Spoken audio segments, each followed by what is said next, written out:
Në vit në të gjithë vendin nevojat për një si gjaku janë mbi 60.000, ndërsa për personat talasemik, operacionet urgjente si dhe disa kategoritë të tjera të sëmurëve sigurohet më pak se gjysma e kësaj shifre.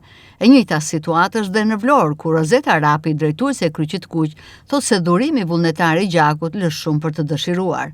Rapi thotë se nevojat për një si gjakut, duke qenë se në shërbim është dhe spitali rajonal i Vlorës, janë vërtet e larta, por ajo që sigurohet është në shifra të ulta. Sipas saj ka një stepje nga të rinjt për të dhuruar gjak. Projekti i dhurimit të gjakut, që është nga projektet më kryesore të Kryqit të Kuq, jo vetëm të Degës Vlorës, por të gjithë edhe të Tiranës, lë shumë për të dëshiruar, të themi të drejtën. Dhe me thënë, njerëz nuk ka që dhurojnë, sepse është një proces dhurim vullnetar i gjakut. Kërkesat janë shumë të mëdha, duke qenë dhe spitali rajonal i Vlorës, duke dhënë dhe kërkesat, por i kemi nevojat nuk i plotësojmë me këtë proces.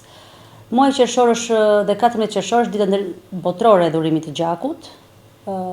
Kryqi Kuq ka në fokus, jo vetëm në qershor, por gjatë gjithë vitit, në promocion dhe sensibilizim të gjithë institucioneve dhe sidomos universitetit. Por përsëri jemi në një numër shumë të ulur dhurues vullnetar të gjakut.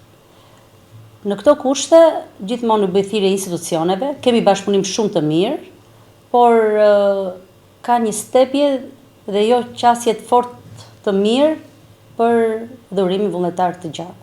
Në fjalën e saj, Rozeta Rapi tregon se në shumicën e rasteve gjaku dhurohet nga familjarët në rastet e operacioneve urgjente, por gjithashtu dhurime ka dhe për fëmijët talasemik, ndërsa vullnetarisht shumë pak persona janë ata që dhurojnë gjak në vit. Kemi operacionet të planifikuara që janë detyrueshëm të dhurojnë familjarët, sepse dhurimi i gjakut vullnetar është për ata persona që ndihmohen, sepse është për fëmijët talasemik që dhurohet në radhë të parë.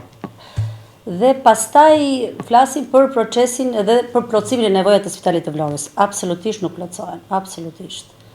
Dhe nuk t'i jap dot një shifër tani në moment, sepse duke qenë në proces dhurimi, se mos gjatë muajit qershor, por gjatë gjithë vitit, nuk kam një shifër të saktë tani. Çdo muaj ne marrim dhuruesit vullnetar të gjakut, do të them një numër, por është numër shumë i ulët. Unë vazhdoj të bëj thirrje institucioneve, personave që janë në formë të mirë fizike, që nuk marrin mjekim sepse ka disa kushte për personat që dhurojnë gjak. Është mosha, janë mjekime që nuk do të jenë të sëmur kronik dhe ju siguroj që nuk ka asnjë problem shëndetësor që të shfaqet. Në qoftë se ju jeni të lirë të pak të martën, unë i kam bërë thirrje te Guardia e Financës, që janë shumë pozitiv dhe që dhurojnë dhe një herë 4 muaj dhe një herë 6 muaj, pranë bankës së gjakut të Spitalit Rajonal Vlorë, që do të dhurojnë. Të rinjtë kanë tabu sipas drejtueses së Kryqit të Kuq dhurimin e gjakut. Përpara se të dhurohet gjak, Rapi shpjegon se tek çdo person kryen një sër kontrollesh dhe dhurimi i gjakut sipas saj nuk ka asnjë pasojë negative në shëndet, përkundrazi rigjeneron trupin.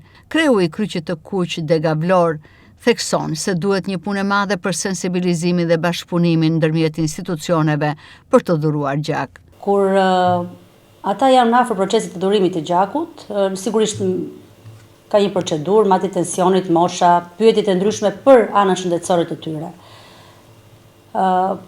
Nuk kanë absolutisht asnjë, ndoshta dhe mungesë informacioni, por ndërkohë që e marrin kur ne jemi atje dhe bëjmë sensibilizimin, por jo, nuk e jap gjakun, e kam gjakun tim.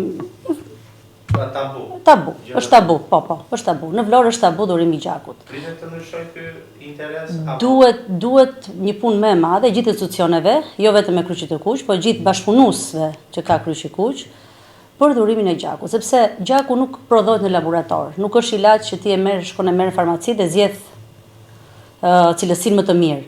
Ti je detyruar që gjakun ta dhurojë njerëzit dhe ta marrin njerëzit. Nuk është ilaç që blihet në farmaci.